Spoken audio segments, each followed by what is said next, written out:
kayak menelantarkan dulu tuh proses. Saya nggak daftar kampus, saya nggak ikut tes IELTS, tes bahasa Inggris gitu. Sampai akhirnya anak saya lahir. Wah, ini kan Ribet kalau ternyata misalkan tidak, baru lahir. ya Walaupun ternyata belum pernah tidak ngelahirin juga semudah, saya. tidak sesederhana yang dibayangkan dan akhirnya sama sekali gak kepikiran bahwa ini saya dalam proses chevening nih gitu.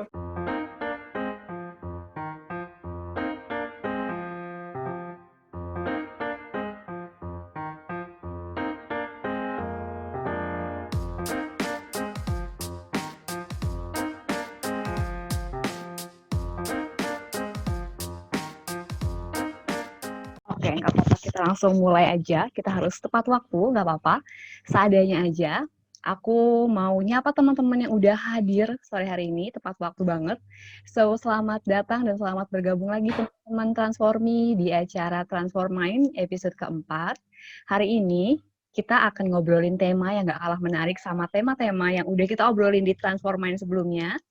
Anyway, sebelum kita ngobrol lebih lanjut nih, karena pembicaranya udah ada di sini juga, aku mau cerita sedikit sama teman-teman Transformi yang udah hadir. Jadi, tadi kita dari Transformi itu bikin sedikit polling simple aja. Kita tuh nanya ke followers kita di Instagram tentang gini pertanyaannya. Kalian lebih milih fokus mengejar studi yang lebih tinggi di luar negeri terlebih dahulu atau berkeluarga terlebih dahulu? Dan ini lagi aku cek ini hasilnya paling tinggi itu adalah 46% memilih berkeluarga terlebih dahulu dan 54% memilih untuk melanjutkan studi terlebih dahulu. Yang mana artinya teman-teman Transformi kita di Instagram lebih milih untuk melanjutin studi dulu baru berkeluarga. Kita nggak nanya lebih lanjut kenapa alasannya, tapi mungkin dari hasil diskusi dari beberapa teman-teman yang udah join program-program kita tuh banyak banget yang bilang kalau misalkan udah berkeluarga tuh susah bagi waktunya antara nanti studi, karena pasti lebih banyak lagi tanggung jawab di dalam keluarga dan sebagainya. That's why sebenarnya kita bilang juga di slide selanjutnya, sebenarnya nggak ada jawaban yang salah. Terserah mau berkeluarga terlebih dahulu oke, mau melanjutkan studi terlebih dahulu juga oke gitu. Dan dua-duanya juga oke kok. Buktinya pembicara kita hari ini Mbak Moyang Kasih, yang sekarang merupakan jurnalis seni dari Tempo Media yang juga sudah menyelesaikan studinya di Leeds University UK. Jurusan Social History of Art hari ini akan berbagi ceritanya gimana sih dia ngebagi waktu antara studinya dan juga dalam menjalani peran sebagai seorang ibu. Kita sapa dulu. Halo Mbak Moyang. Halo Mbak Nuzul, selamat sore. Selamat sore juga teman-teman semua. Apa kabar Mbak? Baik, alhamdulillah. Di mana Mbak? Di rumah pastinya, masih bekerja dari rumah. Ini ya, tetap mendukung program pemerintah stay at home ya Mbak ya? Oh pasti, supaya semua ini cepat berlalu sesegera mungkin ya. Oke. Sudah terlalu berlarut-larut. Wah itu suara anak ya Mbak ya? Iya betul. Mohon maaf ya kalau nanti ada yang Mbak, bocor-bocor. nggak apa-apa. Justru ini relate sama tema kita hari ini ya Mbak. Kalau dulu nggak bagi waktu antara studi, sekarang bagi waktu dengan kerja dan keluarga juga masih. Anyway, mungkin karena kali itu juga boleh nih Mbak cerita-cerita background Mbak sedikit dari yang tadi udah aku jelasin. Kalau tadi kan cuma sebatas background pendidikan Mbak. Bolehlah Mbak ceritain sedikit lebih jauh tentang Mbak Moyang kayak gitu. Kesibukannya apa aja. Oke, terima kasih Mbak Nuzul dan mungkin menyapa lagi ya teman-teman di Zoom. Terima kasih. Terima kasih juga kepada Transformi sudah mengundang saya untuk berbagi di acara ini, sebuah kehormatan untuk saya dan senang juga berjumpa dengan teman-teman semua di sini. Mudah-mudahan semuanya dalam kondisi baik, sehat, dan tidak hanya teman-teman tapi juga keluarga dan semua orang yang dicintai ya. Walaupun memang situasinya sedikit mencemaskan, tapi mudah-mudahan di sini kita bisa sedikit dapat sesuatu yang positif gitu ya, walaupun di luar kayaknya banyak hal negatif yang terjadi. Tapi kita juga harus negatif ya Mbak ya, hasilnya. Iya, kalau untuk itu harus negatif, jangan sampai hasil tesnya positif ya. Yes. Oke. Nah, tadi Mbak Nuzul sudah cerita sedikit ya, saat ini saya bekerja di majalah Tempo, khususnya di desk seni dan film. Sehari-hari saya meliput, mengulas, dan menulis agenda-agenda seni rupa, seni pertunjukan, dan film yang berlangsung di sekitar kita. Nah, saya itu di majalah Tempo sudah sejak 2014, berarti sudah 7 tahun. Wah, sudah lama. Sudah 7 tahun di majalah Tempo. Sebelumnya saya S1-nya justru jurusannya adalah psikologi. Psikologi di Universitas Sumatera Utara, lulus tahun 2013, kemudian 2014 saya masuk Tempo sebagai jurnalis. Nah, kalau di Tempo itu kan awalnya memang jurnalisnya umum ya, awalnya semua bidang diambil, internasional, hukum, kriminal, bahkan ekonomi dan sebagainya. Itu awalnya belajar itu dulu, tapi kemudian setahun berikutnya saya udah fokus di isu-isu seni, budaya, film gitu. Nah, ketika saya masuk ke DES itu di Tempo, sementara background saya kan adalah psikologi, kemudian juga jadi jurnalis umum sebelumnya. Nah, saya ngerasa masih kurang pengetahuannya nih, masih kurang pengalamannya nih untuk isu-isu seni dan budaya. Kayak banyak nggak nyambungnya gitu ketika liputan, ketika ngelihat lukisan ini apa sih maksud lukisannya, ketika ketemu seniman ini apa sih yang diomongin senimannya ataupun filmmakernya. Nah, saya merasa butuh melengkapi diri saya dengan pengetahuan, dengan keterampilan supaya tulisan saya juga bisa dipahami pembaca nantinya. Jadi tujuan saya di situ adalah bisa menjembatani antara seni yang mungkin biasanya agak dianggap tinggi, agak dianggap rumit gitu ya, menjembatani isu-isu itu untuk dalam bahasa-bahasa yang lebih dapat dimengerti dan diterima oleh pembaca umum. Jadi kayak jadi jembatan penghubung gitulah. Dan karena ingin melengkapi diri dengan pengetahuan itu, dengan keterampilan itu, makanya saya terpikir untuk melanjutkan studi di University of Leeds, mengambil jurusan Social History of Art, sejarah sosial kesenian gitu. Jadi melihat perspektif seni dari konteks sosial, konteks sejarah yang meliputi penciptaan seni itu, kurang lebih itulah yang saya pelajari. Saya di Leeds itu tahun 2018 atas beasiswa dari Chevening, dari pemerintah Inggris. Dan 2019 selesai, alhamdulillah, dan kembali lagi ke Tempo sebagai jurnalis seni dan yang mudah-mudahan sih agak lebih mengerti ya, berbekal apa yang saya pelajari di Leeds selama 1 tahun. Gitu kurang lebih Mbak Nuzul. Berarti di Tempo tadi dari tahun 2014 udah kerja, udah berkeluarga, berarti di tengah-tengah itu ya Mbak, sebelum ke Inggris tahun 2018 itu? Oh iya, mulai berkeluarganya 2017. Oke, 1 tahun sebelum berangkat ke Inggris ya Mbak? Betul, 2017 pertengahan saya menikah, akhir 2017 hamil. Nah, jadi pas selama proses pendaftaran Chevening itu saya lagi hamil gitu. Oh, oke. Awalnya nggak tahu kalau lagi hamil. Dan kan deadline Chevening itu November ya biasanya, November setiap tahunnya. Terus bulan Februari atau Maret biasanya diumumkan untuk interview. Nah, saya waktu interview itu lagi hamil gede tuh. Jadi saya datang dengan itu 9 bulan mau lahiran gitu ya Mbak ya? Sekitar 7 bulanan, 7 bulanan gitu lah. Tapi udah kelihatan gitu. Mungkin kalau boleh share prosesnya, kayak awal ketika saya datang interview itu dengan perut besar gitu. Kayak saya ada kekhawatiran gitu, ini interviewernya kira-kira bakal mempermasalahkan nggak ya, misalnya kondisi hamilnya, atau bakal mempertanyakan nggak, saya mampu nggak, atau nanti akan mengganggu nggak, misalnya ketika punya anak. Karena saya jelas banget ya lagi hamil gitu. Tapi yang mengejutkan saya, pertanyaan tentang itu sama sekali nggak muncul gitu di proses interview Chevening itu. Jadi benar-benar fokusnya adalah tentang apa yang sudah saya lakukan, tentang apa visi saya ke depannya, tentang rencana studi saya, dan sama sekali tidak menyinggung hal yang mungkin agak personal ya kalau misalnya nanyain soal kehamilan dan rencana ke depan gitu. Tapi itu mengejutkan saya gitu. Oh, ternyata memang Chevening melihat orang berdasarkan kualitasnya, berdasarkan pencapaian-pencapaiannya, dan bukan dari kondisi personal gitu. Itu mengejutkan dan juga membuat saya kagum sih sama Chevening gitu. Mungkin itu Mbak Nuzul. Berarti waktu itu pas lagi interview itu lagi hamil 7 bulan. Nah, berarti pas berangkat ke Inggrisnya itu udah lahir anaknya atau masih hamil? Atau berangkat dengan keadaan hamil, Mbak?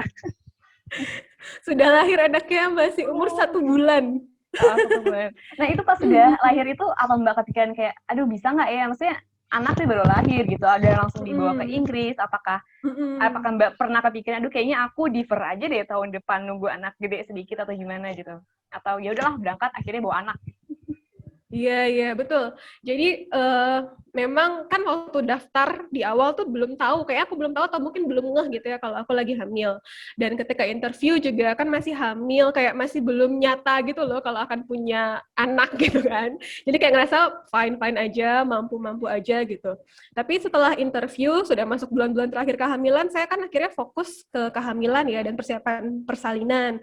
Misalnya ikut kelas ibu, kelas menyusui dan lain-lain. Jadi udah fokusnya bergeser dari yang tadinya ke beasiswa Chevening ini ke persiapan menjadi ibu gitu. Dan akhirnya saya sempat kayak menelantarkan dulu tuh proses, saya nggak daftar kampus, saya nggak ikut tes IELTS, tes bahasa Inggris gitu.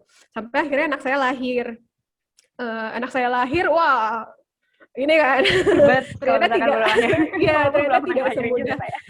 tidak sesederhana yang dibayangkan dan akhirnya sama sekali gak kepikiran bahwa ini saya dalam proses chevening nih gitu. Dan ketika saya menerima email bahwa selamat gitu, kamu lulus chevening, itu di anak saya kayak umur 3 minggu gitu. Saya ingat tuh tengah malam, saya bangun tengah malam menyusui anak ya, menyusui Dapat anak tuh saya email, buka email chevening, itu nggak seneng, nggak alhamdulillah gitu ya reaksinya. Tapi bingung ketika malah. baca itu bingung gitu. Terus kayak saya bangunin gitu partner saya, suami saya, terus kayak lulus nih, gimana dong gitu. Bukan yang alhamdulillah lulus gitu ya, tapi gimana dong gitu. Terus dia menanya, kok gimana ya, diambil lah gitu kata partner saya gitu kan. Tapi terus gimana, saya belum daftar kampus, saya belum saya belum tes IELTS waktu itu, sementara kan biasanya dari pengumuman Chevening ke deadline submission persyaratan akhir itu biasanya 1 bulan ya dikasih. Jadi kayak saya punya waktu 1 bulan untuk submit skor bahasa Inggris, untuk submit LOA dan semuanya. Nah dalam waktu 1 bulan bisa nggak saya mengejar itu gitu?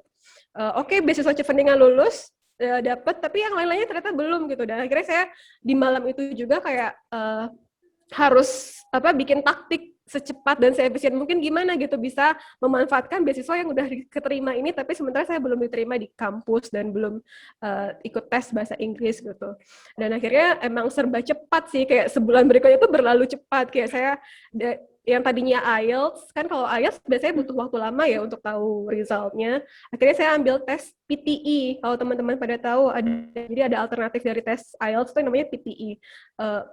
Agak lupa kepanjangannya, nanti mungkin bisa tahu. Nah kalau PTE itu kita bisa langsung tes dan 1 atau 2 hari kemudian langsung keluar hasilnya. Jadi nggak, kalau IELTS kayaknya 2 minggu ya, Mbak Nuzul ya, kayak jadi agak lama. Nah aku langsung tes PTE itu, terus langsung daftar ke Leeds, dan nggak buang-buang waktu buat daftar. Kan kalau di Chevening biasanya ada 3 pilihan kampus. Nah aku nggak buang-buang waktu untuk membagi konsentrasi ke 3 kampus ini. Aku udah fokus aja ke Leeds, daftar di Leeds gitu, masukin aplikasinya. Terus ketika belum dapat kabar 1 minggu, 2 minggu gitu, aku emang ngejar gitu. Aku email terus tuh apa ya istilahnya, program direkturnya gitu kali ya.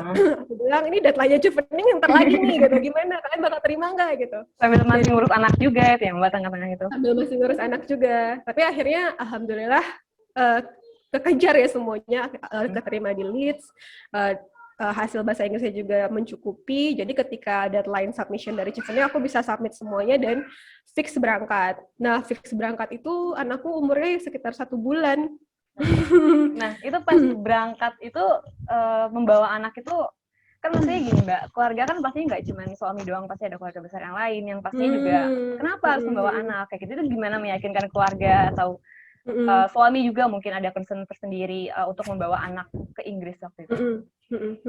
Betul, apalagi aku dikelilingi keluarga yang cukup dekat ya, jadi saya nenek, kakek tuh benar-benar deket banget, pengen deket sama cucunya gitu. Jadi kayak memang awalnya apalagi baru 1 bulan ya Mbak ya?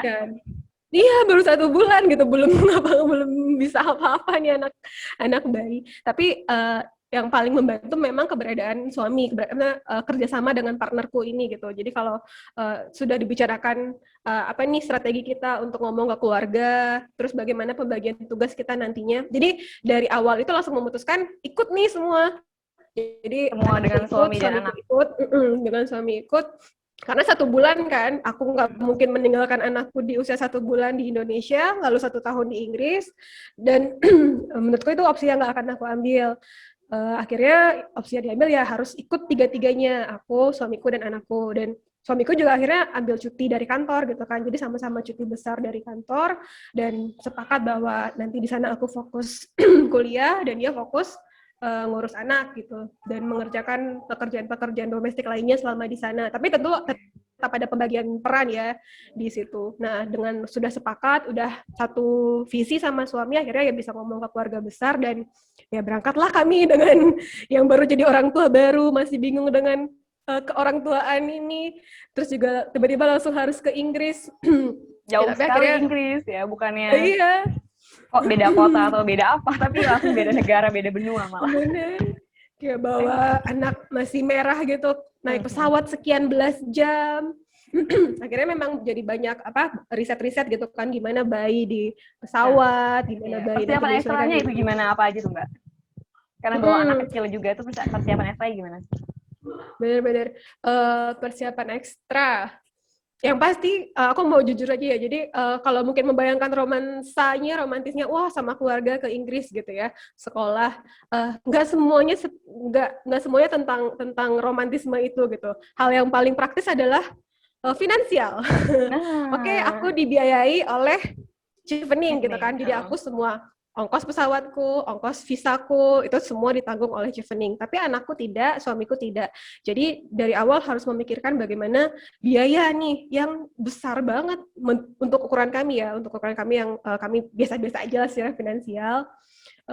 Itu ya akhirnya harus tabungan masa depan yang tadi disiapkan untuk pendidikan anak, untuk rumah masa depan, itu akhirnya ditunda ya, dan semuanya diambil gitu tabungan untuk persiapan ke Inggris. Kalau teman-teman tahu misalnya biaya visa aja ke Inggris satu orang itu kalau di rupiahkan mungkin sekitar 11-12 juta per orang kali Dan dua. juga waktu itu udah harus punya visa ya Mbak ya, walaupun baru lahir ya? Iya harus. Mulai dari bikin paspor, terus bikin visa. Oh, ada yang nanya nih tentang asuransi kesehatan, wajib. Jadi kalau masuk Inggris, begitu kita daftar visa, itu juga sekalian daftar International Health Security ya, kalau nggak salah IHS. Jadi kan kalau di Inggris sudah ada jaminan kesehatannya yang mencakup seluruh warga Inggris, juga seluruh pendatang ke Inggris. Nah itu kalau untuk kita pendatang, kita harus bayar di awal ketika mengajukan visa. Jadi bayarnya double tuh, bayar administrasi visa dan bayar asuransi kesehatan. Nah itulah yang totalnya sekitar 12 juta per orang. Anakku kali 2 dengan suamiku. Itu dulu. Tapi ada ini juga nggak sih Mbak, kalau nggak salah tuh kalau untuk stay di Eropa atau Inggris kayak gitu kan harus ada untuk deposit tertentu yang kita berikan ke mereka ya, gitu. Bener. Nah, itu gimana? Bener, deposit. Iya, aku jadi ingat. Deposit itu kan kayak untuk amannya, nah aku lupa ya. Jadi kayak ada kali-kalinya gitu, dikali. Misalnya kan kita stay 1 tahun di sana, berarti dikali 12 bulan. Dimana dihitung per bulan berapa kebutuhan orang-orang ini. Kayaknya waktu itu sampai 250 juta deh, kalau aku nggak salah ingat ya. Jadi harus ada deposit, ya harus ada deposit di tabunganku sebanyak 250 juta. Nah, kami nggak punya. Kami nggak punya uang. Ini teknis banget ya, mohon maaf. Misalnya penting Mbak, tapi kadang-kadang ini dianggapnya sensitif gitu. Itu isu-isu financial gini kadang-kadang dianggap sensitif, makanya kadang-kadang nggak diulik lebih jauh kayak gitu. Makanya kita dengerin lagi Mbak, lanjut lagi Mbak. Betul. Nah itu kami nggak punya kan, karena tabungan kami yang secukupnya itu udah habis lah untuk visa, untuk beli tiket pesawat. Nah gimana dengan deposit? Nah deposit itu kan tapi sebenarnya adalah syarat, yang penting ada aja gitu di rekening. Nggak penting uang siapa. Akhirnya ya kami meminjam dari banyak pihak gitu supaya saldo di rekening itu bisa mencapai sekian ratus juta yang disyaratkan oleh pemerintah Inggris itu. Jadi kami minjam dari saudara, minjam dari teman, minjam dikit-dikit dari banyak orang. Lalu diendapkanlah uangnya di rekening. Kalau nggak salah perlu beberapa bulan ya diendapkan. Aku agak lupa teknisnya, mungkin 2 bulan, 3 bulan gitu. Harus diendapkan di rekening sebanyak 200-an juta itu. Ya udah kami pinjam-pinjam, kami jelaskan kondisinya kepada keluarga, kepada saudara, kepada teman-teman, kami butuh ini, tapi akan dikembalikan setelah jangka waktu tertentu. Dan alhamdulillah banyak teman-teman yang baik, banyak saudara-saudara yang baik, dan terbantu sekali dengan uluran tangan mereka gitu. Akhirnya kami pinjam dan kami endapkanlah di rekening. Tapi pada akhirnya itu kan nggak jadi masalah lagi ketika sudah di Inggris. Kalau sudah di Inggris sudah pakai biaya sehari-harinya udah dari stipend saya yang diberikan oleh Chevening gitu. Jadi untuk deposit itu akhirnya nggak terlalu jadi masalah. Cuman memang Oke. itu tadi komponen biaya visa, komponen biaya pesawat juga kayaknya satu orang itu one way 10-11 jutaan, belasan juta juga gitu satu orang. Ya benar-benar mengais-ngais setiap sudut tabungan Semua sumber kami. daya yang bisa digunain udah pakai aja gitu ya, Mbak ya. Benar-benar Siapa banget yang bisa sih. diajak ikut, ayo ikut tolong bantu.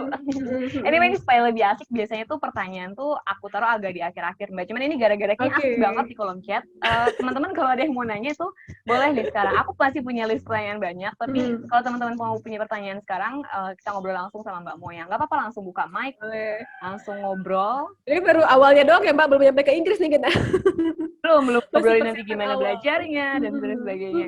Di sini udah ada 17 orang berarti selain kita. Masa sih nggak ada yang punya pertanyaan terkait ini tadi nih di kolom chat siapa nih yang Mbak Putri, Rizky. Mbak Putri mau ngobrol nggak sama Mbak Moyang?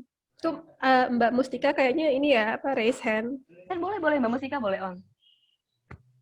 Oke Mbak, makasih banyak ya. Assalamualaikum Mbak Moyang, selamat sore. Waalaikumsalam. Perkenalkan nama aku Tika, domisili aku di Surabaya. Dan anak aku juga lagi ikut di belakang. Yang aku penasaran banget dan aku pengen tanyakan itu kan tadi suaminya Mbak Moyang kan ikut ke sana, terus cuti dari kerja kan, selama setahun kan otomatis berarti ya ibaratnya kan jobless, maksudnya juga tidak dibayar kan, cuti panjang kan nggak dibayar ya. Nah kalau di luar negeri, terutama kalau di Inggris itu, kalau untuk kita yang kuliah di luar kemudian kita bawa pasangan gitu ya laki-laki, ada nggak sih Mbak peluang mereka untuk bisa dapat pekerjaan di sana? Mungkin kalau pekerjaan, biasanya sih kalau misalnya saya dengarkan pekerjaan-pekerjaan yang sifatnya itu ini ya, part time ya, mungkin ibaratnya kerja-kerja kasar lah. Tapi ada nggak sih sebenarnya kalau pekerjaannya masih yang ya mungkin kayak bisa ikut konsultan lokal atau apa gitu Mbak? Ada info nggak dari Mama yang? Oke. Makasih banyak Mbak Mustika untuk pertanyaannya. Aku langsung jawab nih Mbak Nuzul. Iya nggak apa-apa, Mbak Mustika stay di sini sambil ngobrol-ngobrol, tetap open mic juga nggak apa-apa kok. Oke, Kenapa, iya benar itu salah satu apa kegalauan juga ya. Jadi kayak kami langsung kehilangan double income kan, berarti begitu kami memutuskan dua-duanya cuti besar, otomatis satu-satunya income yang bisa kami bisa menggantungkan hidup hanya dari stipend dari Chevening tiap bulannya gitu. Dan di awal memang ada rencana-rencana besar untuk sampai di sana harus bekerja, salah satu dari kami atau dua-duanya harus bekerja supaya bisa memenuhi kebutuhan sehari-hari di luar stipend dari Chevening gitu. Tapi kemudian ketika kami mengukur lagi, menimbang-nimbang lagi kelebihan dan kekurangan dari masing-masing opsi itu, pada akhirnya kami memutuskan kalau suami saya memang di rumah aja gitu, sama sekali tidak bekerja, tidak part time gitu. Karena pertimbangannya adalah anak kami itu usia baru 1 bulan ya, Mbak Tika ya. Dan di Inggris itu untuk nursery, untuk daycare, misalnya untuk menitipkan anak itu kayaknya baru bisa di atas umur 6 bulan apa 7 bulan gitu. Nah, dan itu juga mahal sekali gitu untuk ukuran kami.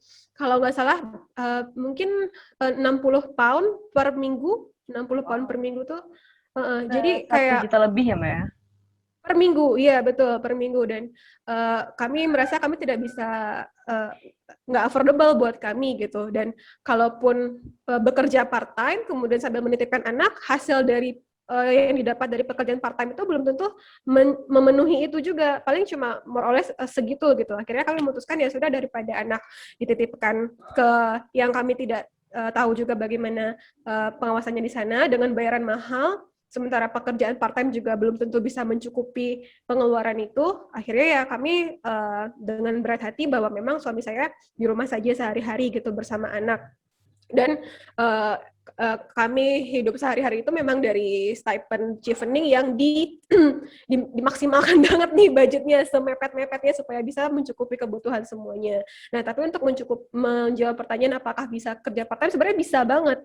Jadi untuk dependent ya istilahnya anggota keluarga yang kita bawa ke Inggris itu bisa sekali untuk ikut mencari pekerjaan di sana part-time dan yang lain-lain, dan itu kayak ada website khusus atau aplikasi khusus yang kita bisa masukin data-data kita ke situ, kemudian nanti ketika ada yang cocok dengan kualifikasi kita, dengan data-data kita bisa diarahkan pada pilihan-pilihan part-time yang bisa dikerjakan gitu.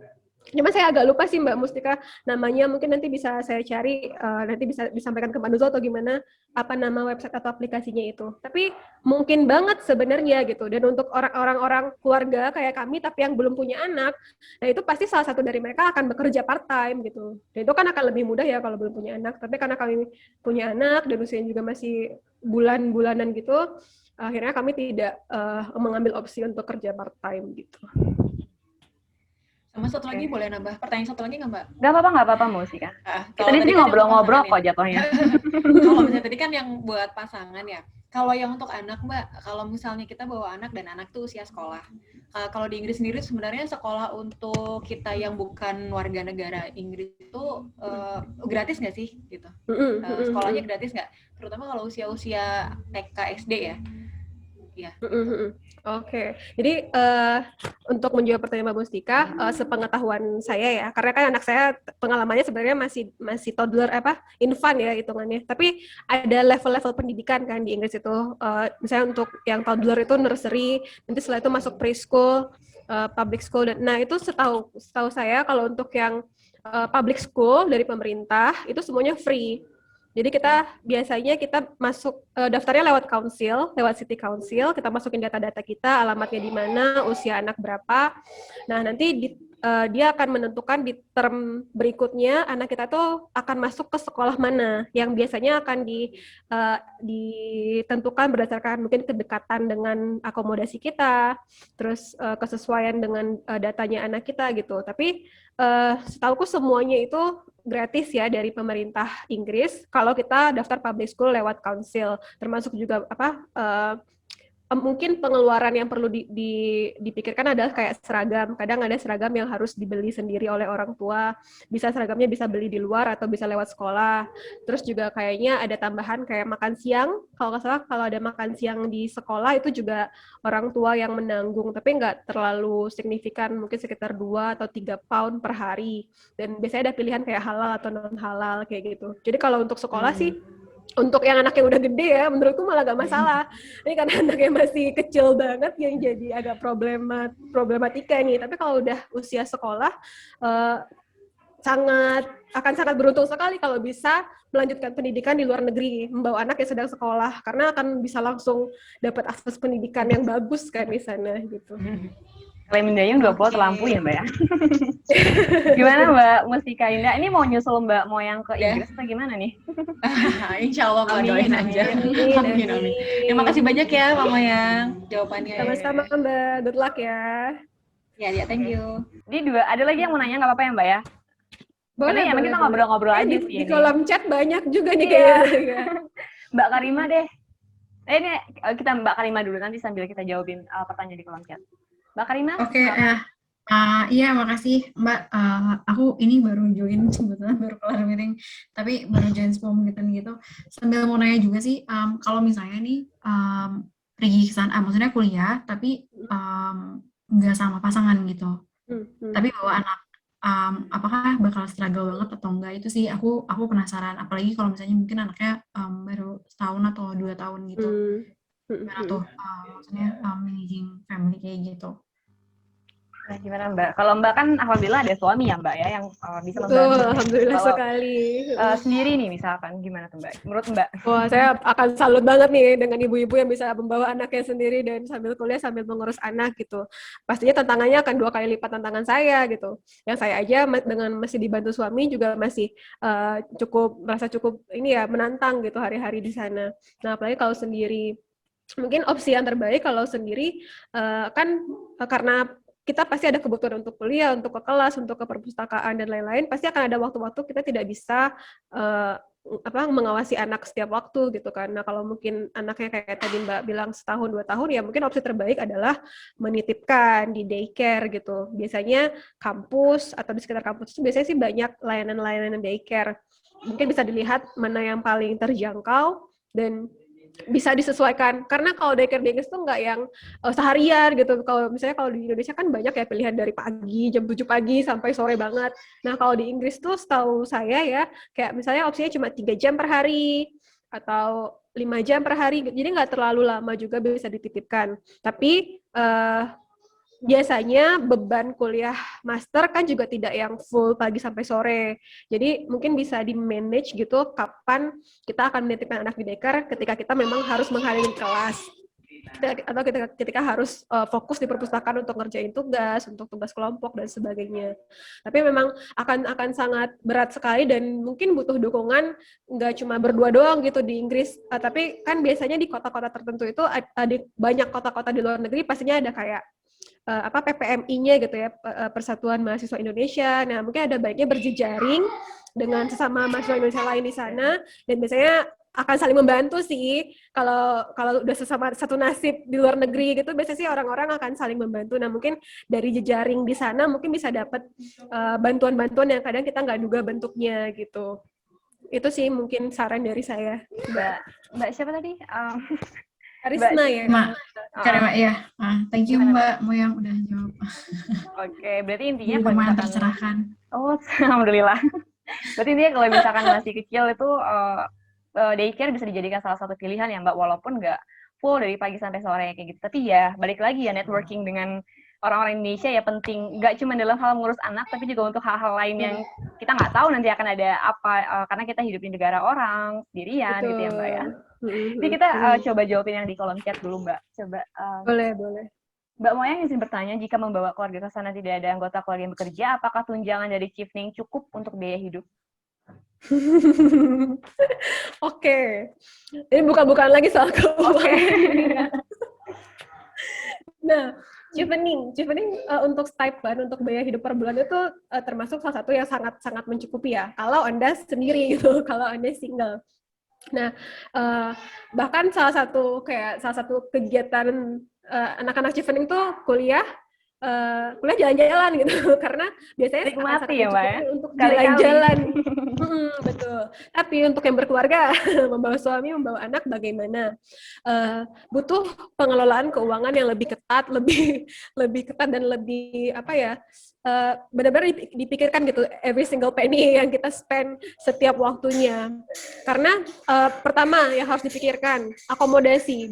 Biasanya dari totalan stipend itu paling besar adalah untuk akomodasi pastinya gitu kan. Nah, akomodasi keluarga nggak bisa kayak akomodasi orang-orang yang single, yang mana satu kamar bisa mungkin kamarnya nggak begitu nyaman tapi murah, ya nggak masalah gitu kan, karena kita bisa menyimpan cukup banyak uang misalnya untuk melakukan hal-hal lain.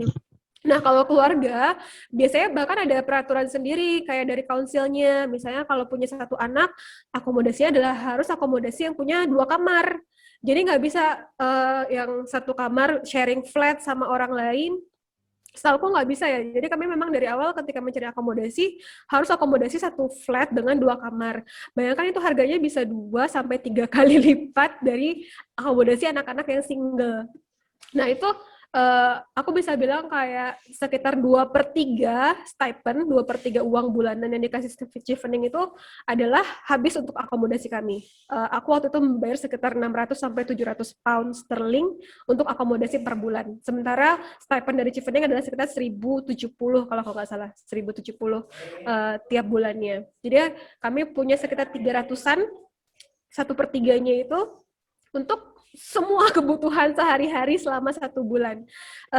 Itu mepet banget, dan memang harus benar-benar memikirkan apa nih yang bisa dihemat, dan pada akhirnya ada hal-hal yang memang harus mengalah, misalnya tidak bisa jalan-jalan setiap bulan misalnya kan. Kalau mungkin anak-anak yang lain wah tiap pekan udah ke kota mana, nah kalau kami harus bersabar lah ya dengan dana yang ada ini, mungkin benar-benar direncanakan hanya mungkin 3 bulan sekali baru bisa jalan-jalan ke kota lain. Atau menyimpan untuk perjalanan-perjalanan besar yang memang kami tuju sebelum berangkat ke Inggris gitu. Jadi ada hal-hal yang harus mengalah. Nah, tapi beruntungnya Inggris itu punya banyak kemudahan untuk kita tidak perlu mengeluarkan uang terlalu banyak. Jadi menurutku biaya hidup kayak biaya makanan yang ada banyak opsi-opsi yang murah gitu di Inggris. Bahkan untuk beberapa hal tertentu kadang misalnya kayak harga ayam itu lebih murah daripada harga di sini misalnya. Ya, jadi kayak benar-benar pas grocery shopping itu harus grocery shopping. Jadi setiap Oke, pekan masak itu sendiri memang ya, harus Mbak ya? belanja, harus masak sendiri. Nggak bisa sering-sering makan tuh di mana, makan di luar itu nggak bisa. Benar-benar semuanya harus masak sendiri. Dan syukurnya untuk biaya masak sendiri itu sangat-sangat terjangkau sih untuk untuk ukuran kami gitu. Dan kemudian opsi lain adalah di Inggris itu ada banyak sekali charity shop. Kalau teman-teman pernah dengar ya, charity shop itu kayak toko di mana kita bisa mendonasikan barang-barang kita dan kemudian orang bisa membelinya dengan harga yang sangat-sangat terjangkau. Oke. Nah, itu banyak sekali lembaga-lembaga di Inggris yang menyediakan itu. Misalnya NGO kayak The British Heart Foundation, itu di mana-mana ada toko charity shop-nya. Atau misalnya komunitas gereja setempat, biasanya kalau di dekat rumahku tuh ada gereja, nanti di salah satu ruangan itu adalah charity shop yang kita bisa beli kayak baju-baju musim dingin, kan biasanya yang mahal itu ya baju musim dingin, terus bahkan kayak mainan anak, buku-buku anak itu bisa didapatkan dengan harga yang murah banget.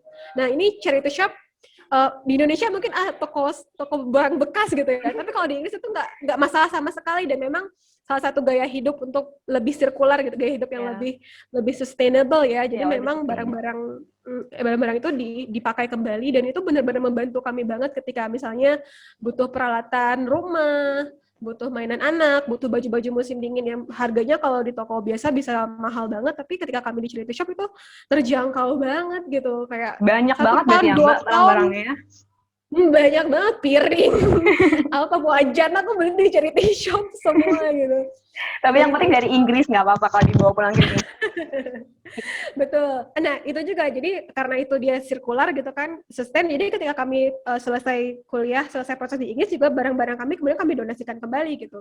Yang tentunya yang masih bagus kualitasnya gitu. Jadi, bisa digunakan lagi oleh orang-orang yang masih membutuhkan. Jadi, menurutku sih, itu sangat-sangat membantu kami gitu, keberadaan charity shop, kemudian harga-harga bahan makanan yang sangat murah kalau kita bisa maintain untuk selalu masak sendiri setiap harinya. Intinya financial management ya, Mbak ya.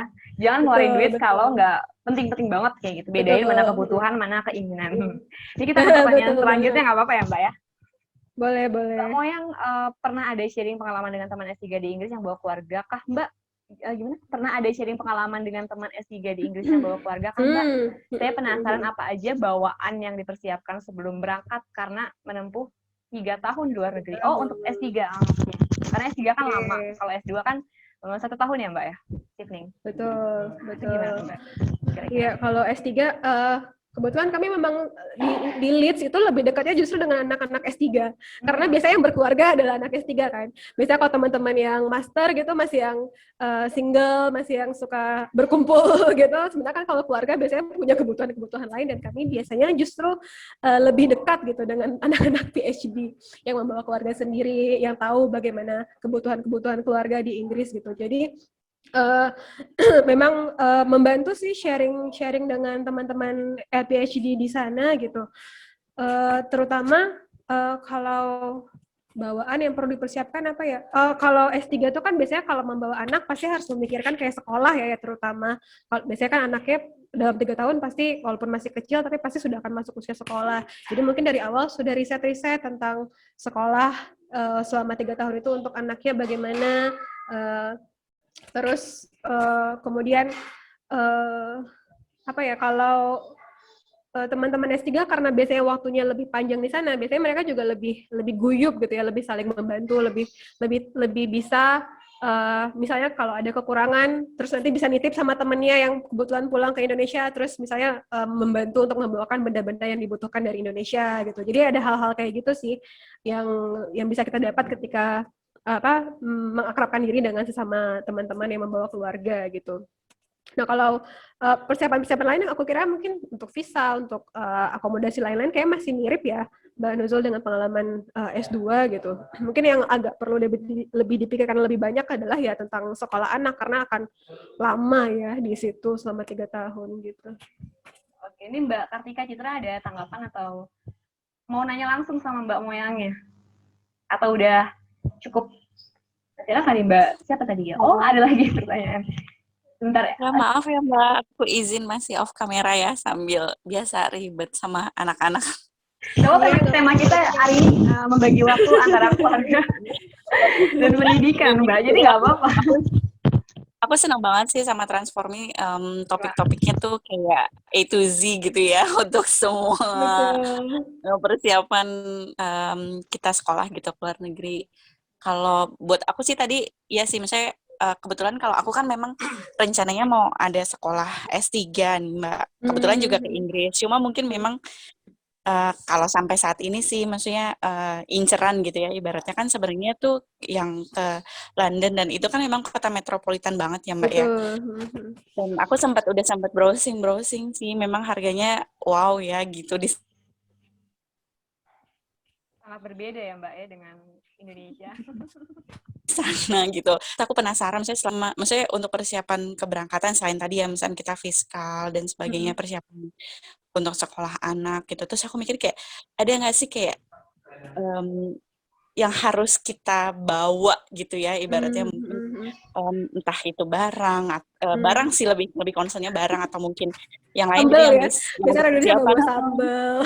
iya Bener gitu. sih. Mungkin mungkin kalau itu lebih Iya, lebih simpel ya, mungkin maksudnya kayak aku tiba-tiba kayak, nih tapi mesti bener nyari juga tempat sih. tinggal yang apa gimana gitu kan, yang entah kita datang kosong melompong atau gimana gitu.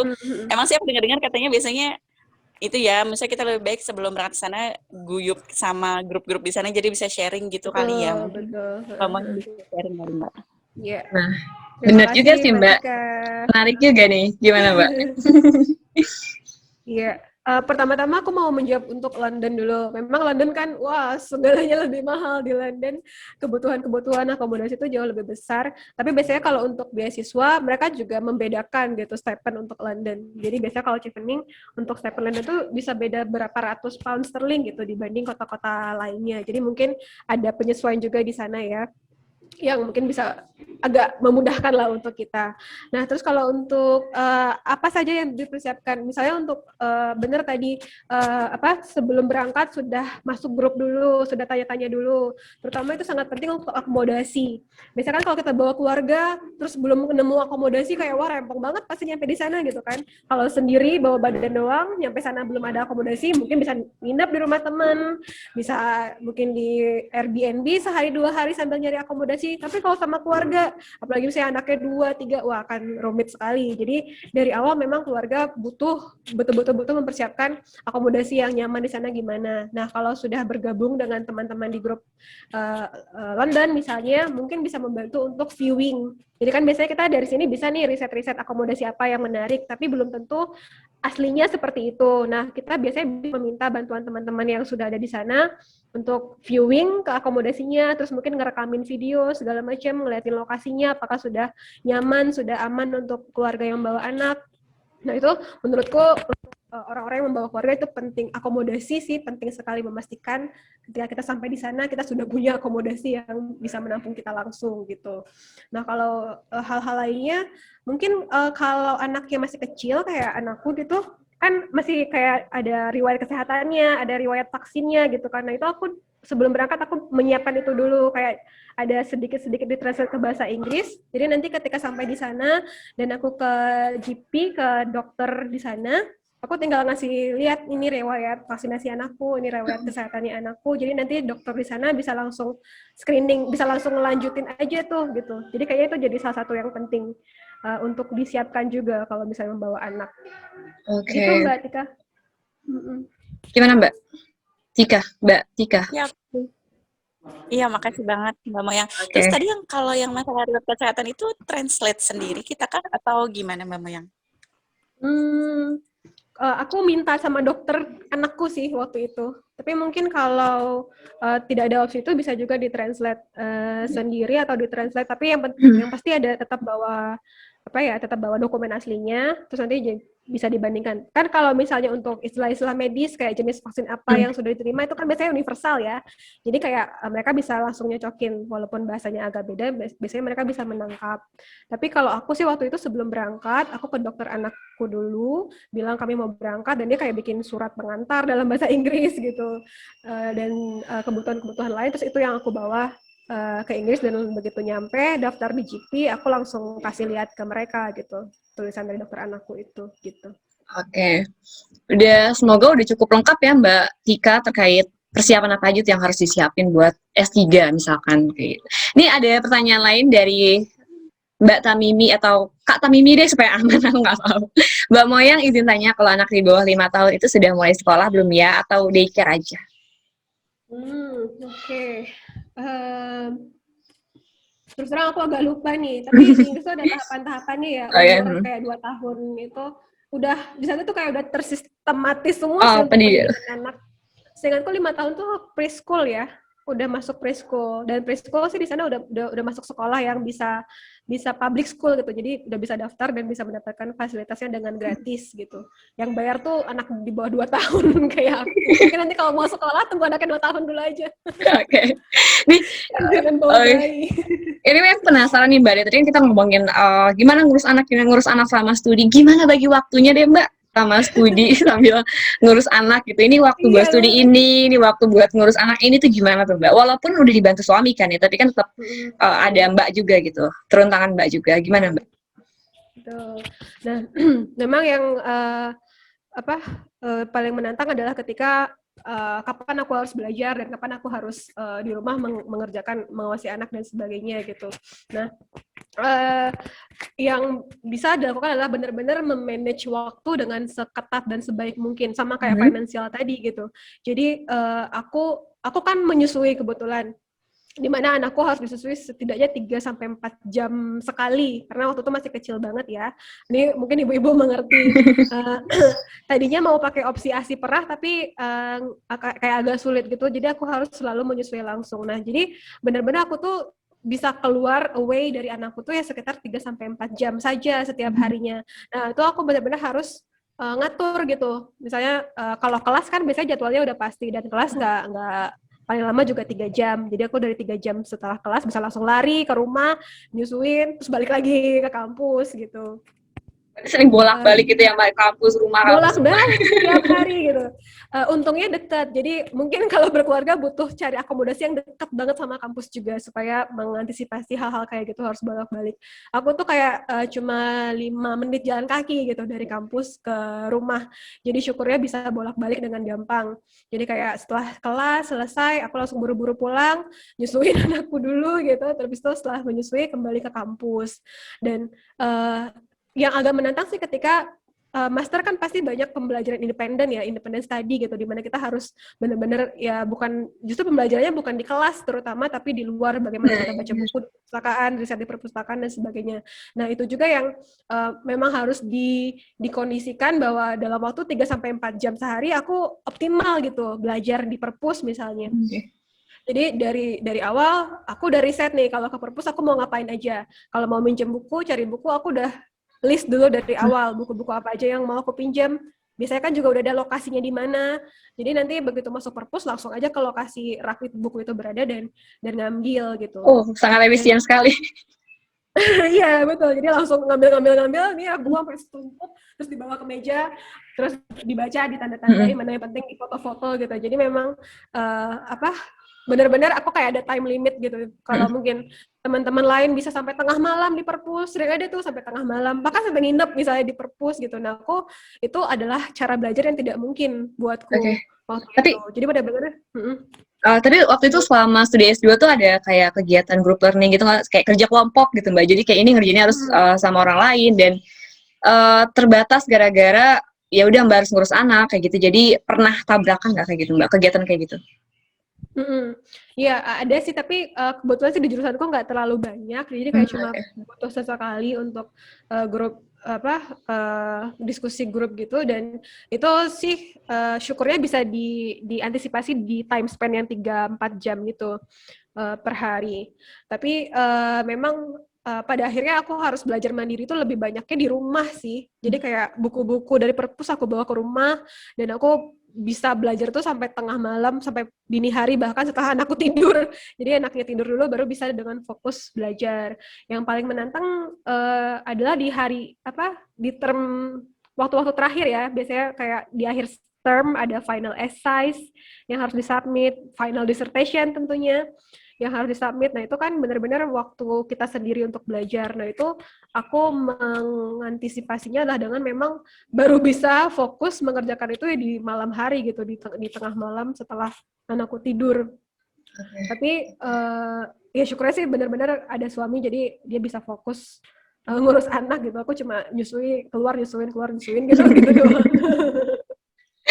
Oke, ini nanti aku bakal kayak ngasih satu kali lagi kesempatan buat teman-temanku yang mau nanya. Tapi sebelum itu aku mau nanya ini sih ke Mbak. Apa sih Mbak mindset atau value yang Mbak pegang gitu selama studi? Maksudnya kan semua itu nggak gampang ya. Jadi ibu, jadi mahasiswi, capek gitu. Maksudnya capek banget. Aku dengernya aja kayak oh my god. Nah, itu apa mindset atau value yang Mbak pegang selama ngelakuin semua itu sampai akhirnya bertahan dan sukses? Gimana Mbak? Iya bener, apa ya Mbak Nuzul ya. Mungkin kalau di sini ada ibu-ibu bisa relate sih sama aku ya. Jadi kalau ketika menjadi ibu-ibu dengan banyak peran itu, salah satu cara untuk membuat kita tetap apa ya, tetap berjalan dengan baik itu biasanya adalah dengan mengelola ekspektasi gitu ya. Jadi kayak kita punya banyak peran, kita punya banyak hal yang dilakukan. Kalau diri kita yang ambisius, pasti maunya semua bagus gitu ya.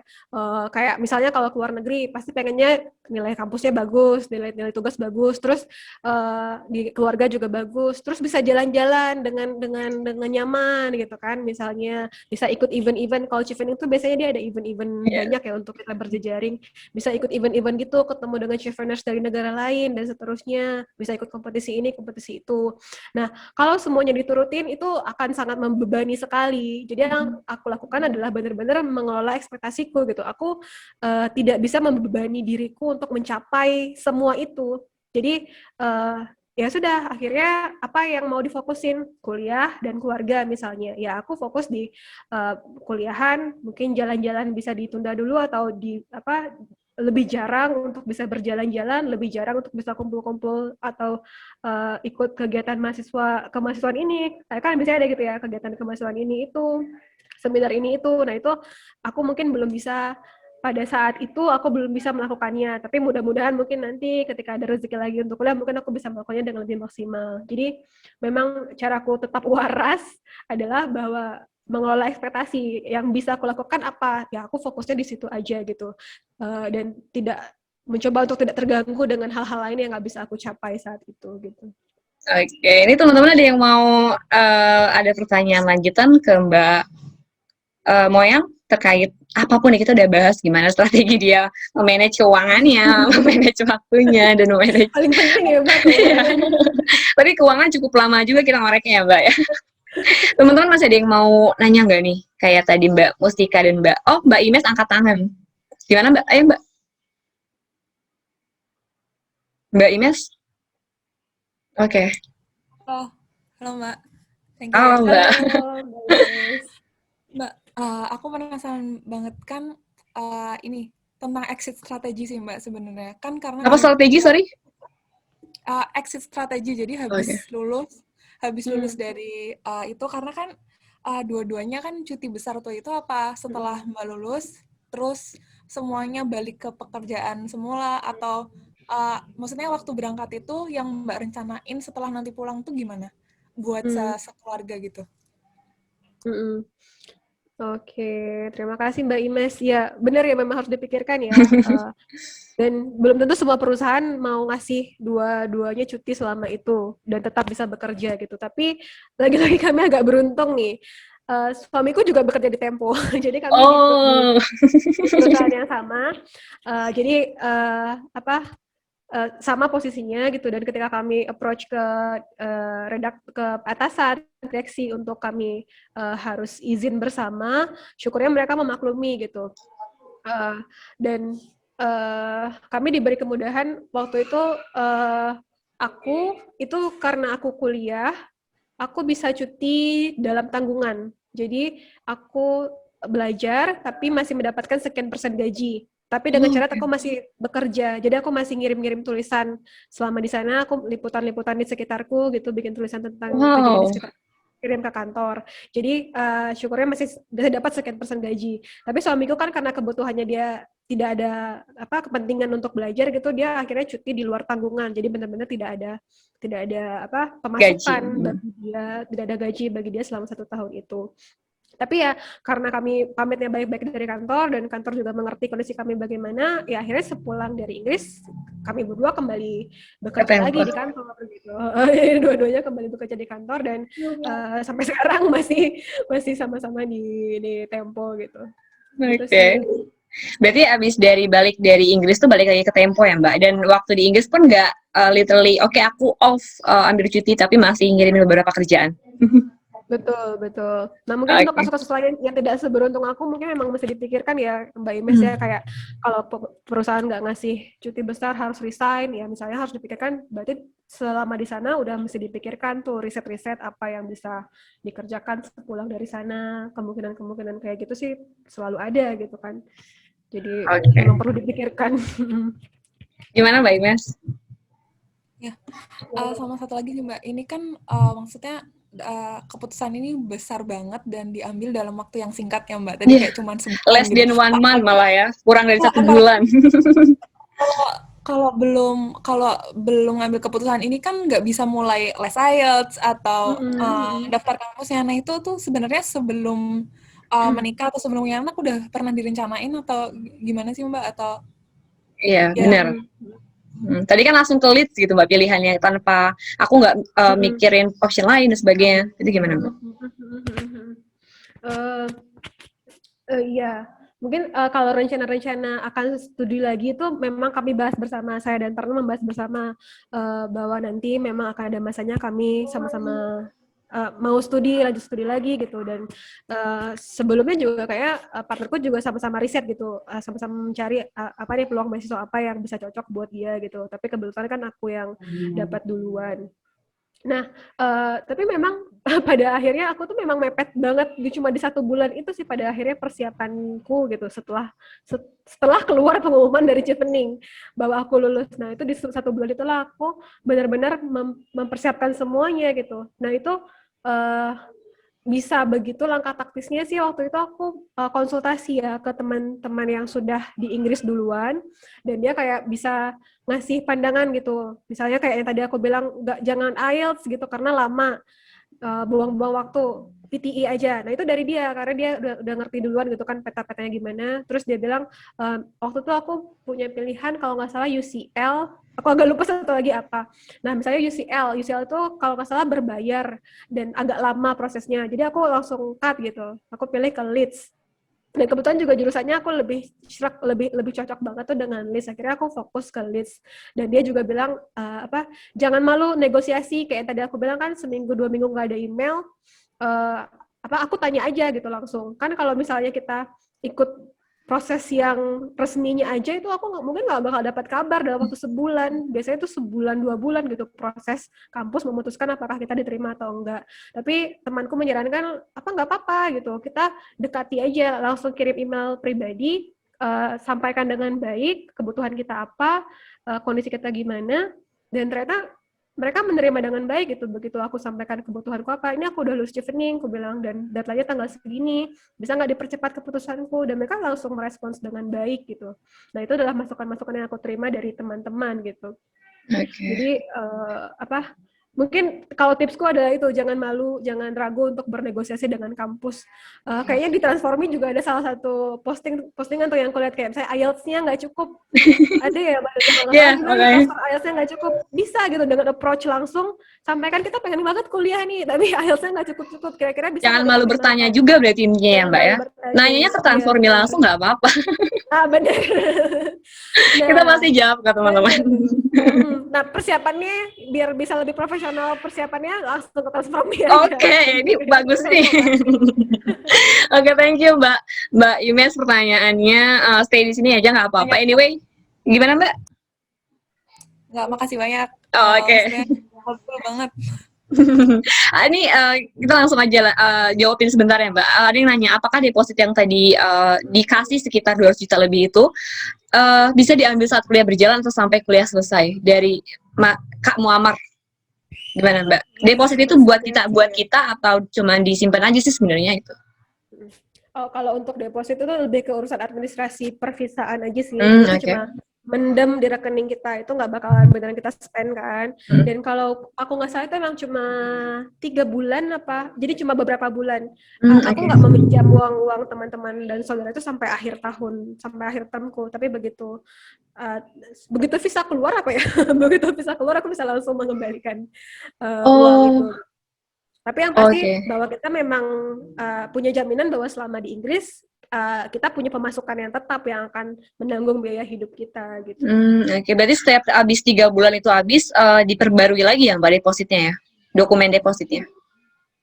Enggak. Jadi kan deposit itu kita butuh melampirkan buku tabungan kita dengan deposit sekian, saldo sekian yang ada di buku tabungan itu kita butuh melampirkan itu ketika kita apply untuk visa. Jadi nanti petugas visanya kemudian screening apakah kita sudah memenuhi syarat dan itu jadi bahan pertimbangan mereka untuk grant kita visa atau enggak. Nah, begitu mereka bilang begitu visa udah di tangan sih itu harusnya udah aman ya. Udah aman untuk kemudian mengembalikan uang deposit tadi ke source sumber-sumber yang tadi aku pinjam gitu. Oke, get it. Mudah-mudahan Kak Muammar Kadhafi juga ini ya. Terakhir deh, terakhir ya Mbak ya. Mbak izin tanya lagi terkait teknis sekali, apakah deposit harus berupa uang tunai di tabungan atau boleh deposito? Aku lupa Mbak Putri ya. Kayaknya harus di rekening utama ya. Rekening utama sih kayaknya harusnya. Uang ya Mbak ya? Karena kan deposito, jadi logikanya deposito itu adalah uang yang logikanya akan kita gunakan untuk membiayai kehidupan kita selama di Inggris. Jadi pemerintah Inggris butuh yakin bahwa kita nggak akan jadi warga terlunta-lunta di sana. Makanya kita butuh sekian ratus juta gitu. Nah, kalau deposito kan berarti itu bukan uang yang bisa kita ambil sewaktu-waktu kan kalau butuh. Jadi itu emang rekening aktif yang asumsinya akan bisa kita tarik untuk membiayai kebutuhan kita sehari-hari gitu. Jadi memang harus di rekening utama sih menurutku. Kalau nggak salah juga. Sebenarnya itu buat kita juga ya Mbak, buat memastikan kalau ya benar kita di Inggris nanti nggak terlunta-lunta. Makanya kita diminta untuk melampirkan si deposit itu. Oke, ini udah pas banget jam 5. Terakhir dari aku aja, bukan pertanyaan lagi. Pesan deh dari Mbak Moyang untuk para wanita khususnya ya, atau sebenarnya siapapun sih di luar sana yang masih mikir kayak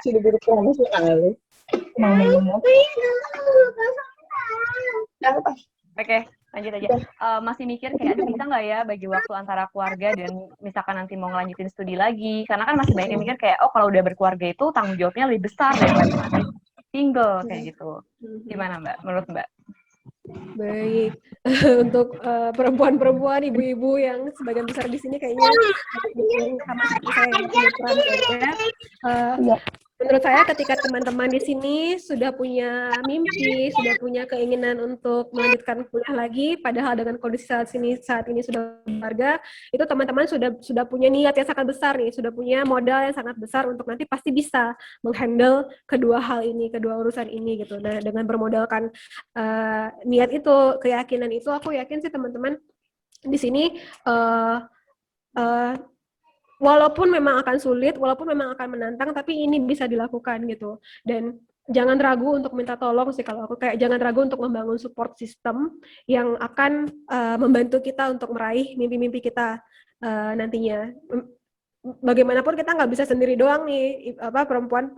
Jadi butuh mencari support system yang akan mendukung kita dan menurutku bisa lah, ibu-ibu di sini udah ikut webinar, udah punya mimpi untuk kuliah lagi, pasti bisa nanti ya untuk menghandle berbagai peran ini gitu.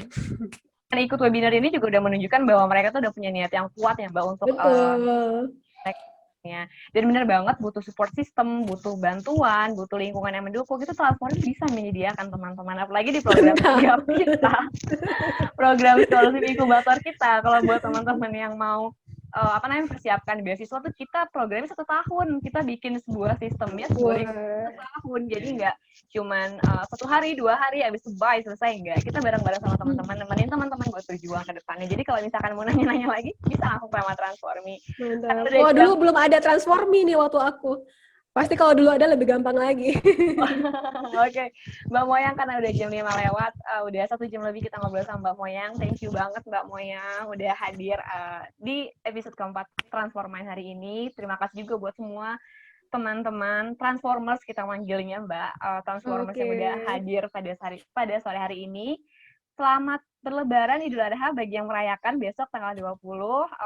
Bener banget, jaga kesehatan selalu dimanapun kita berada, karena sekarang Indonesia lagi cukup berjuang ya melawan COVID ini. So stay positive in our behavior, tapi stay negative in our hasil tesnya. Teman-teman ngerti lah maksudnya. So thank you banget semuanya. Assalamualaikum warahmatullahi wabarakatuh. Sampai jumpa. Terima kasih banyak.